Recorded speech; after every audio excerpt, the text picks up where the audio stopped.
අමල් රාජපක්ෂ මහත්තයා ගමට එනවා මොකද හිතන්නේ? මම බොහොම සන්තෝෂයි.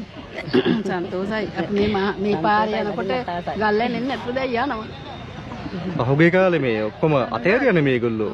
දැන් මොකද හිතන්නේ ගැන? අපි කවදාවත් අතෑරියේ නෑ. තීනේ උගත් හිතන්නේ. මං කියලා මැදින කාටවත් බය නැහැ මං අතාරින්ම නැහැ. අපි අද කොච්චර දේවල් කෙරුවද අපිට මේ පාරක යන්න බැරුව අපි ගල් ගොඩේ හිටියේ. ගොඩාක් දේවල් අපිට කරලා දුන්නේ නැත්නම් අපිට අමතක වෙන්නේ නැහැ. හැබැයි ගොඩක් කට්ටිය අපි පාරවල් කණ්ඩද කියලා ඇහුවනේ ගොඩක් කට්ටිය. පාරක් නැතුව මිනිස්සෙක් ගෙට වෙලා ඉන්නද?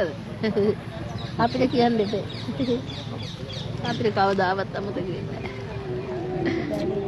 ජය වෙන්න කියලා ප්‍රාර්ථනා කරනවා. මේ ඇත්තටම මේ ගමේ අය තමයි මේ කතා කරන්නේ. මේ පිටින් ආපු මිනිස්සු නෙමෙයි. ගමේ අයගේ ඇත්ත తත්වේ ගමේ අය පහුගිය කාලේ 30 අවුරුද්දක කාලයක් තුල විඳපු දුක ඊට පස්සේ පාරවල් තිබ්බේ නැහැ. ඉතින් ඒ කාරණාවත් එක්ක ගමේ අයට මේ ගම ගැන සහ මහින්ද රාජපක්ෂ කරපු දේවල් පිළිබඳව ගමේ අයට අමතක වෙලා නැහැ.